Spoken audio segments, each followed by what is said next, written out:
All right, we are live. We are live. So, Jason, how's your evening going? It's going good. It's getting close to dinner time, and I am excited about it. Yeah, what are you having for dinner? I don't know. Jasmine just ordered some food, so I'm not sure what you decided on. Should we order Chinese takeout? Some lo Hopefully, mein. hopefully not. Awesome. Well, we're gonna get some. We're gonna let this run for just a minute or two and let some people pile in here, and then we'll kind of get started and go over all of your tips and fun stuff. And Okay. we are using a new software today, so hopefully everything looks good on your screen. While you guys are coming in, make sure you look in the description, and if you hit the link in the description, if you have a question for Jason or a comment, if you actually hit accept on that link, we'll be able to see it and put it on the stream and make it all fancy, and we can answer your questions. But I am excited for this one. I know Jason is as well, and I know some of you out there are as well because we've had some messages and some comments, and I think everybody's looking forward to this, and this is going to be a good time. Awesome. So the people that I paid to be excited, like pretend they're excited, they I followed through. I hope you didn't pay them too much. That's all I got to say. Oh, All right. man. So we are going to looks like people are joining in now. We're good. All right. Awesome. So we're going to get started here, and just want to say what's up, everyone. I'm Chad Winstead, and today I'm joined by an insanely talented and awesome human being by the name of Jason Vinson. He's a pretty cool guy. He's pretty laid back. Sometimes he's funny, but mostly I think it's just him laughing at his own jokes. And he just so happens to be an amazing photographer and quite a creative individual as well. So, Jason, say what's up to the people.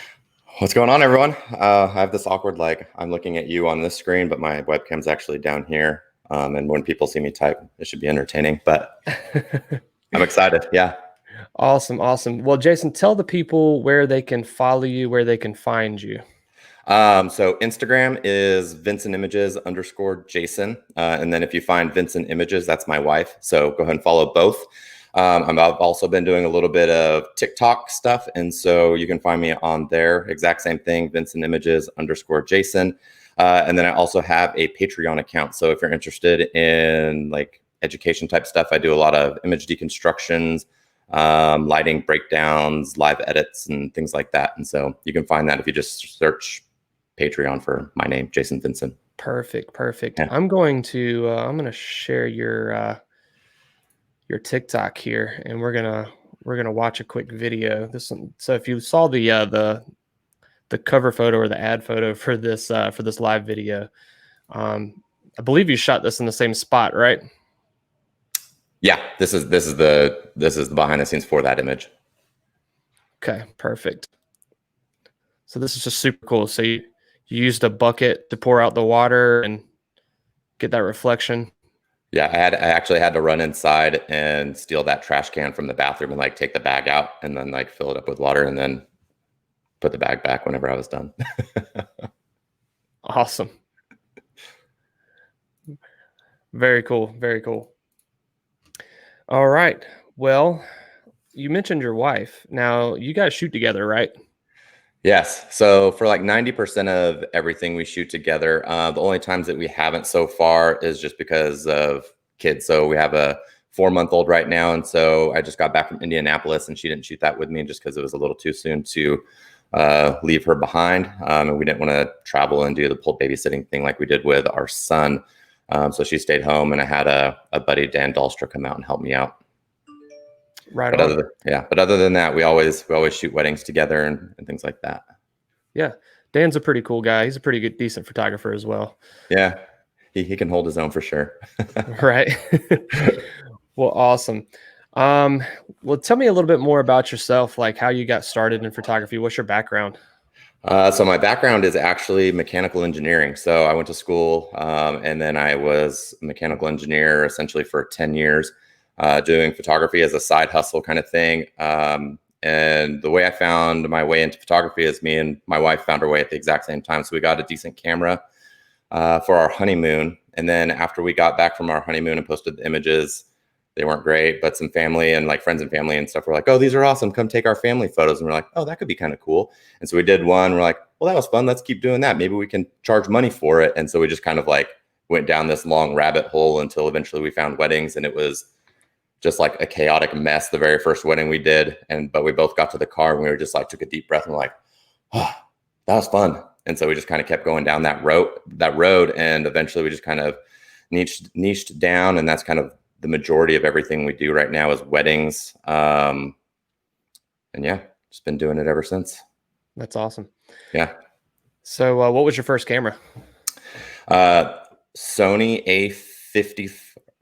The Sony A550 was like a consumer grade crop sensor DSLR. Right. And then my first like professional camera was the Sony A900. Right on. Yeah, you and I think have like similar backgrounds. Where I started, I was going the aviation maintenance and engineering route, and then kind of spun a 180 and picked up a camera and met Beth, and her and I just started shooting weddings together, and it was all over from there. So that's awesome. Yeah, it's a lot more fun than sitting at a cubicle behind a computer, even though we sit behind a computer so much, but there's at least some variation in there. Right. You get to look at images and get creative, which is Yeah. what we're going to talk about. Yes. Well, awesome. Well, we'll get started here in just a second, but what's your favorite visual flow preset? What do you find you use the most as far as what caters to your style? Do you like the Crush over the Modern, I would say? Yeah, Crush for sure. I do like Modern for cell phone images, like just editing like already processed JPEGs off my phone. Modern does a really good job with those. Kind of getting it more to my style, just because it's kind of putting a preset on top of a processed JPEG. So I kind of get a little bit more contrast color and stuff like that, where I find on cell phone images it's a little bit too much. But as far as like my actual like work, definitely Crush. Awesome. All right. So Sean says, gentlemen, how are you? We are doing great, Sean. We've got some hey friends out there. Just says Facebook user. We don't know who you are. Make sure you click the description and hit that link so we can see your name when you make some comments. All right. If y'all have any questions for Jason throughout this process, drop them in the comments and we'll answer them as we go. Jason, if you want to go ahead and pull up Lightroom and begin sharing your screen, and go ahead and give us your 5 creative editing tips. Okay. You want me to go through all 5 right now, or as I'm going through them? You can go ahead and just as you're going through them would be fine. Okay. So this one is what I like to call just burn it to black. I don't use it as much as people think I do. Most of the time it happens in the lighting process, but in this situation, this is kind of an older image. And as you can tell, it's overexposed. I actually saw her dancing on the dance floor, like twirling her dress, and I like ran across the dance floor. I'm holding a off-camera flash in my hand, and it's up above. So I'm like hand holding this flash. So this is very much like run and gun to grab this. And so the first thing I'm going to do is just apply my preset, and then I'm going to straighten it. And then I'm going to get into the trick, which is burn it to black. So I'm going to get her skin tone, her exposure right. And then everything else in here is kind of a distraction. And so I'm going to take my brush and I'm going to get exposure and highlights all the way down. And I'm going to be super sloppy in this so that we don't have to like watch me fine tune all of this brushing. Whoops. Not that sloppy though. Yeah, we don't need her face. It's fine. Right. Okay. Cool.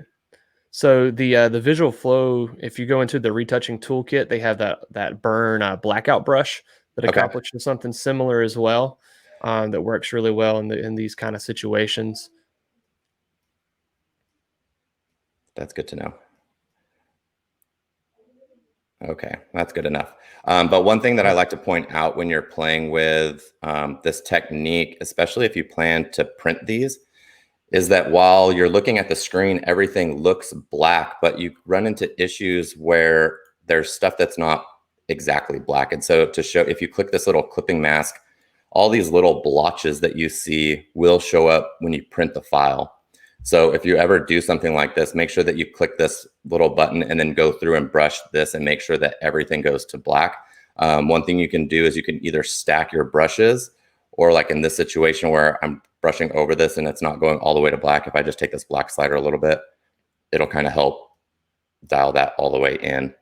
And just make sure that everything goes all the way to black. Otherwise, that stuff is going to show up in print, and then it'll also show up like if you project the image on a projector, Certain web browsers will show it depending on how they're set up. So yeah, so that's that trick. Just getting really the idea for me in a lot of the images is getting rid of distractions and making sure that the viewer sees the subject and that's all that they really want to concentrate on. The next trick is going to be for the next 2 images, and it's called playing with color. And I'll do it on this one just because I did it initially in the initial edit as well. But you can kind of see at the bottom of her dress where there's kind of these like bluish tones. There's orange here. There's this like magenta here. Those colors are naturally there just because I was using a slower shutter speed and then freezing her with flash. Mm-hmm. So it's coming from like the DJ lights. But what I like to do is just come in here and just exaggerate these colors a lot. So this is kind of like a bluish color. And so I'm just going to use the white balance slider and just make that a good amount more blue. And then same thing with like this side, I'll drag it in and I'll bring in more magenta and maybe warm it up a little bit so that it kind of pops a little bit more.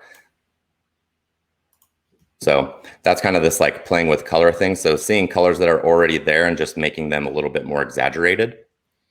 I also did that with this. So I used a CTB gel on this background, but I didn't have enough gel with me. I think it was only like a quarter CTB or whatever. So it wasn't enough to get that blue color that I wanted. And so what I did here is also I'll apply my preset. And I think on this one, I might have used backlight just to get it a little bit more crunchy, how this backlight gets her to go to a silhouette a lot easier. Mm-hmm. I cropped in because again, I want to get rid of distraction. So that door frame, it's got to go. And then from here, I want this light to be more blue. And so what I'll do is I'll take the gradient and I'll use a blue color. And as an example, like this is kind of the blue that I want it to be. But if I do that, you can see this visual line that follows the gradient. Even though it has this nice gradual fall off because I'm using a gradient, you still see that like that transition.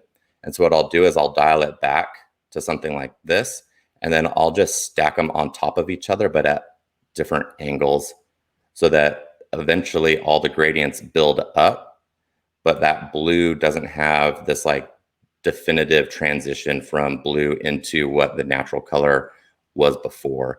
And like, so this one went a little bit over the top, and so I can just erase it a little bit and kind of fine tune it. Right. And you just double clicked right there to erase, correct? That little, little Lightroom trick. Yeah. So if you ever have like a gradient like this and you have like a whole bunch of settings, you can double click like contrast to reset contrast to 0. Or if you have like a whole bunch of different gradients and you just want to reset them all, if you double click effect, it'll just reset all of them to 0. Right. So that's an easy trick to do. Okay. We got a question. Okay. They were asked is there any reason you're using the gradient rather than a brush or like a radial? So for example, this shot where it's a little bit more round, would you use a radial or something like that as well? Or do you only use the gradients yourself? I'll go back and forth. So initially the reason why I initially started using the radial filter because it is round. But you run into the same thing where you can visually see that transition from the radial, even if you take the feather all the way down. Right. Now I could kind of do something similar where I drag multiple radial filters out. But for me, just building up the gradient of this, it's stacked a lot easier than it was with like a radial filter. Okay. So yeah, but yes, I will use the radial filter for sure. Gotcha. Yeah. And so the next one, so we had burn it to black, play with color. This next one is called, I call it leave no trace.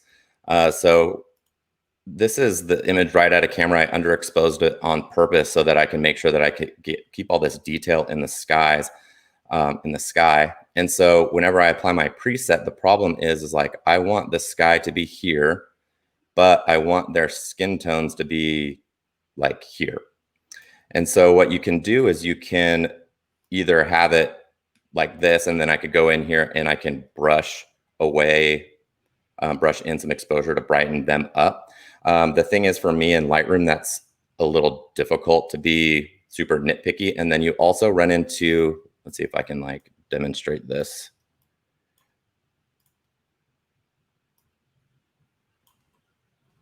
where if I'm like trying to get to the edge of her skin, see how it bleeds into the sky? Like there's no way. And then if I try and erase this, there's going to be like this little weird edge that is always going to be there. And so what I'll do is I'll go into Photoshop to do this. So here's the final image after an edit. And so like I cloned out, let's see, did it lag on me? Oh, there we go. I cloned out these like little distractions on the side. And then I used a masking tool to come in here and do this. And so what I'm going to do is I'm just going to erase this masking tool to show what I do. So the cool thing about Photoshop now is it's actually really good at doing auto selections, especially for something like this where there's like a definitive line between the subject and the background. And so if you were to go to select and then do, where is it? Select subject. It's down just a little ways, I think. Am I missing it? Yeah. Underneath color range and focus area. Is There that it is. the one Oh, you're I was looking for? yeah, I was looking for select subject, not subject. That shows you how often I do this. But so you can see that it actually did a pretty good job at selecting this subject. And so if I click to this layer now and I apply the mask, I can do Control I to just invert that mask. Nice. And then from here, all I need to do is clean up. And so there's a couple different ways that I'll clean this up. So for example, this line here, all I really need to do is get my brush tool. You get to see my giant fingers. I'll use kind of a low flow and I'll brush white and I'll just kind of build up this darkness a little bit just to kind of blend in that line. So the line's still there, but it just kind of slowly blends in to the suit until it goes away. And I'll do the same thing with hair. So hair's really hard where it actually did a really good job of selecting that out, but it's still kind of noticeable. And so if I just kind of click here a couple times and slowly build this up, you get rid of that like kind of unnaturalness of it. But since I'm slowly building it up, it's still there. And so this is part of that leave no trace, making sure that you don't see that I am, you know, pushing and pulling and brushing and all that fun stuff. Right. So basically what you're doing is you're erasing the mask around them to blend them into the background a little bit more with that white brush, correct? Correct. And then also in this situation where her elbow's messed up, I'm going to do the opposite where I'm adding in, and I need a bit more flow here because that's going to take forever, but I'll keep brushing this in until it gets to where I want. And then in the situation where you have that weird edge, let me see, it actually did a really good job there. But what I'll do is, so like, for example, in this situation, I think it's going to be kind of that where I'm not able to get it perfect. Right. So in this situation, what you can do is just create a new layer, and I'll just use the stamp tool here with kind of a hard brush up my flow, and I'll just clone here, and I'll just fill that little line in until it gets to a natural transition there. Okay. So that's one thing that I notice all the time, like when people, you can visually see where like there's like a halo around these people where people are dodging and burning and brushing and stuff to actually, you know, show the sky and show the people. But the idea here is to make it so that viewers can't see your handwork in the image. Right. So I think Lanny from Two Man Studios does something similar with smart layers and things like that in Photoshop, right? When he's editing. Do you switched over to the black brush there to draw in and then the white brush to eliminate on that layer, correct? Was that correct? Yeah, so you can kind of see, so this is what the layer looked like afterwards. And so wherever black is, it's showing the layer below it. And wherever white is, it's showing this layer that I have selected. And so what I'm doing is I'm just using black to show more of the layer that's underneath, or I'm using white to show more of the layer that's on top. Okay, perfect. Yeah. And yeah, so here, like where it's starting to bleed into like this gray, that's where I'd use that brush to kind of let it fade in. So you can still see the blacks there, but obviously I've kind of like feathered that off so that you can't see any sort of hard transitions in the layer mask itself. Right on. Yeah. Jared, I know you're watching out there, so take notes from Jason. Jared wants to master Photoshop a little bit more, so I hope you're taking notes right now. Okay, yeah, so that's leave no trace. The next one is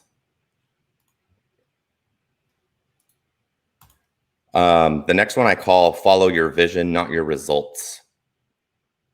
So this was taken in Ithaca, New York, and I had this idea of, silhouetting the couple against these rocks and then having them surrounded by all of these like amazing fall colors. And I'm shooting across a river. I'm like screaming at them. They can't hear me. And so I didn't have really the ability. And it was also like I had to walk down a trail, across a bridge, down another trail, even to just like adjust my flash. And they couldn't hear me to help adjust. So I couldn't really like replace them to get a better framing of these colors. So I just shot it. I got what I could. And then whenever I got back into post, I decided to make it what I actually had in mind, which is something more like this. So to give you an idea of kind of what that looks like, the trick here is that whenever you are cloning in a bunch of things is to make it make it not super apparent that you took pieces of one image and have it pasted in another area. And sometimes that's really hard. And so the way that I do this is, let's see here. This is all just kind of like prep work. So with this layer, I'm actually taking a colored layer and I'm painting it over these green leaves to turn them into the color that I want. And so that's kind of the first step. And then here I'm basically, let me just show you. So if I were to do control. And just a quick question for you: are you showing people like in your Patreon and your following, a little bit more in detail on how you do these Photoshop tricks? Yeah, definitely. So Okay. this is actually one of the images from one of the Patreon posts that I have. Right But on. the idea here, so like if I want this, this is kind of a cool section to copy. So I'll highlight it. I'll do Control J. Mm-hmm. And then what that does is it pastes it onto another layer. And then I'll take this and I'll just like move it to another section. Right.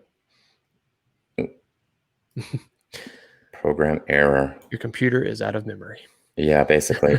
But if I do that, like this visually looks the exact same, right? And Right. so what I'll do is I'll do like Control T, I'll flip it, I'll mirror it back this way, and then maybe I'll make it like a little bit bigger, and then I'll drop it like down in this corner or something like that. And then I'll change the blending mode to lighten Right. so that it maybe I'd brush this section out. But anyways, the idea is to take these pieces that you're cloning, move them in other areas to kind of fill in all of these gaps, and then make sure that it's not super apparent that that's what you're doing. The next Right. step to that is using the stamp tool and then setting the layer to lighten so that I can maybe. And just so you guys are aware, the Command T, that shortcut he was talking about, that's for using transform on that layer. So that allows you to just rotate, flip it around, make it bigger, smaller, all that fun stuff. You can find that within Photoshop or hit that Command T shortcut. Yep. You can also find it up here. I think it's like layer transform or Yes, something like layer. that. Yep.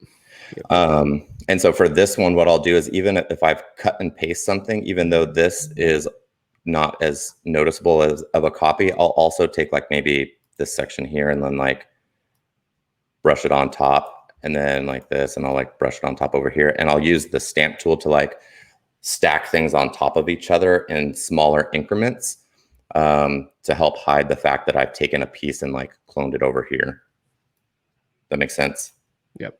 I don't want to go through like every single layer because that'll take forever. But essentially the idea is just to fill in the gaps with what you have available to you and make sure that it's not super apparent. Again, leave no trace. So make sure that it's not super apparent that you cut and paste all these different pieces. Right. Okay. And if you want to learn more about Photoshop techniques and things like that, these little tricks, be sure to follow Jason and join his Patreon. So we have a Yes. question from Elizabeth Lloyd. Okay. She said, "So good, Jason. How many images do you typically mask or Photoshop per wedding?" I'll go multiple weddings and not do anything like this. It just kind of depends on um, basically the vision. Like if I was like in this situation, I didn't have the ability to fine tune things enough to make it in camera. And so in that situation, then I will, if I feel like it's worth the time to do it. But most of the time, I'll just try and get it in camera. So maybe one every 4 or 5 weddings. Okay. So it's not a lot, but it's definitely a good trick to have. And then it also helps because then when you do something like this, if you don't do it a lot, then people don't know that you've done it as well. Right. I feel like in this case you probably know because this would be a really hard shot to get in camera like this, but that's besides the fact. Well, it's definitely a really cool after. That's for Yeah. sure. Oh, and then another thing, I just again, like kind of what I said before, is I always want to draw my attention to the viewer, and so in this instance, the end result was this, where everything is kind of the same color, and so I used the color contrast between orange and blue. I just changed the white balance of the couple because it helps draw your eye into them, and I just made sure that the couple was the brightest by burning down all of these leaves just a tad. Right. So we did have one more question just come in as well. Jared asked to follow up with Elizabeth's question: is the majority of your online portfolio masked or Photoshop? Are you doing these signature edits on the majority of those No, website photos? I would say 99.9% is not. Okay. All right. Yeah. And you got some love out there. It says this is great stuff, Jason, Thank, from Jared. thank you. All right. What's your next photo? What's your next tip? So the next tip is removing distractions. So this was the final edit before, like within Lightroom. Essentially, I'm just using a 4-foot tube light. It's from a company called Nanlite. And so I had these lights on loan to write a review on them. And I just wanted to, I basically did a shoot just to kind of use them in kind of different ways, because most of the time people use them as lighting and not actually as elements within the frame. And so I thought it'd be cool to kind of use this tube light to rim light them. And then I have a Magmod,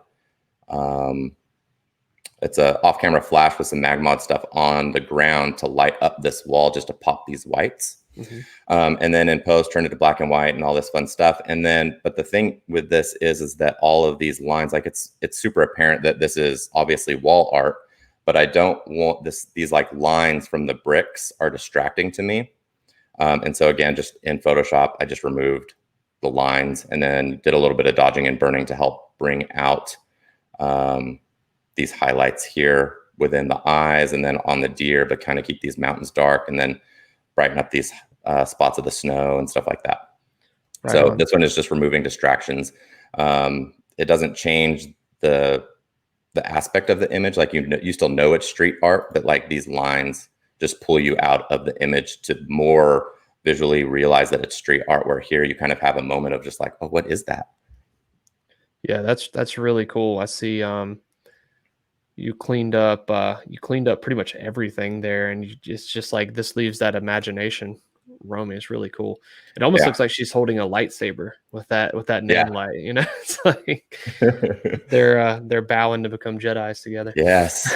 I should have found some Star Wars some Star Wars, the street art. Yeah. Are you sure you don't want to do some selective color on this one and make the lightsaber blue and the rest of the photo black and white? So if you go to my Instagram reel, the initial idea that I had, so the light is blue, so the light changes color. So I had Oh, the really? light blue and I lit the wall orange because I was trying to do this like complementary color thing. But once I got into post, I just didn't like the look of it, and so I turned it black and white. But it was that like orange or that orange and blue kind of color. Yeah. That's awesome. Elizabeth says she loves this shot, and Thank you. I love this shot as well. I think I saw the behind the scenes of this one, and saw the final result. I don't think I didn't realize. I guess you photoshopped those lines out until you showed me that one, because Yeah. I don't think I saw that in between. But that's really well done. How much time do you think that took to Photoshop out all those lines? Are you using the spot removal or the clone? I just use a stamp tool. Stamp. Okay. Yeah. It probably took me 10 minutes. Okay. Cool. Yeah. So it wasn't a long time. Like if you look Right. at the lines, like there's stuff next to all of it. Like those lines aren't super hard. I'm not like going across eyes or anything like that. So it was Yeah, actually really easy. I gotcha. Yeah, I saw the they have a little line on their cheek right there on that one, and then you took that out as well, right? Yeah, Or did you just I wasn't doing them any favors by lighting up that cheek. It was yeah, so I just burned that to black to make it more of a silhouette. Yeah, Yeah. anytime I ever do a backlit shot like that, it always like almost always lights up that little cheek right there, and I always cloned it out. Yeah, you got to. Yeah. Yeah, it's so distracting. Awesome, man. So if you can, in summary, name those 5 tips one more time. Okay. And if you missed any of the first part of this video, please go back and watch it. It's going to be live here in this group and on the Visual Flow YouTube page. But Jason, these are awesome tips. If you want to go back and kind of summarize those tips real quick for us, that'd be awesome. Yeah, definitely. So burn it to black.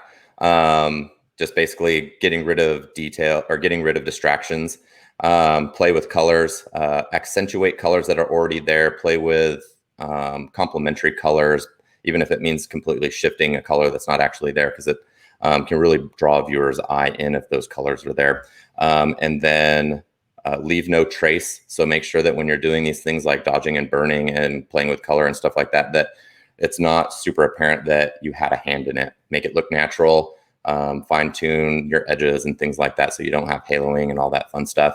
And then follow your vision, not your results. So if you're not fully able to get something in camera, don't be afraid to take it into Photoshop and make it turn into what you had in mind instead of what you actually were able to get in camera. And then kind of goes along with some of the other ones, but just remove distractions. Right on. Yep. Hey, so I do have one more question for you as well. Okay. Where do you kind of draw your inspiration from as far as, I mean, your creativity? Do you watch a lot of movies or like comics, or what kind of is the driving force behind your creative brain, if you will? Um, when I first started, I drew a lot of inspiration from the fearless community. Hmm. And so what I would do is I would take, little aspects of certain photographers that I loved and try to meld them together. So like if you take like the color and contrast of Two Man, but like the minimalism of Furwadisti and playing with light with all the other photographers that are in there and try to blend all these things together. And then eventually you kind of develop your own vision for things. Hmm. And so now whenever I go into a shoot, I'm trying to be inspired by my surroundings. And so I'm essentially just looking for light. That's the number one thing that I'm looking for when I'm at a location is light, and then trying to figure out a way to use that light in a minimalistic, contrasty, bold way. Awesome. Yeah, Awesome. Well, Jason, thank you so much for these tips. I'm sure some people learned a lot. I know I already learned a few new Photoshop tricks, that's for sure. awesome. But yeah, this was great. Now, kind of, I do have one more thing though. You were talking about, we were just talking about creativity. So, Yeah, were you born uncreative like Pi was? Did you have oh, to for just sure. teach yourself this Yeah, yeah, creative side? it's something that you have to constantly work at, um, and it comes down to your gear as well. As you have to know what your equipment can do and how to make it do the things that you envision. Because having all these super amazing bold ideas doesn't mean anything if you can't put it onto the sensor. And so learning, off-camera lighting, learning how to use that lighting and put colors on it and put patterns on it, and what happens if you shoot a light through a crystal chandelier, what happens if you reflect light off of a white wall, or like for me, I was using those 4-foot nan lights Hmm. as like my lighting. And so just last minute, I was like, oh, I don't have any lighting. So I literally just have this like little light pointed at a whiteboard that I just have like propped up to give me some like nice soft lighting. So knowing what your lights do and what you need and stuff like that. Right on. Yeah. Well, Tanya just joined in. She says, You're darn, late. she will have to watch later. Tanya, you'll definitely have to watch it again. Missed some good stuff.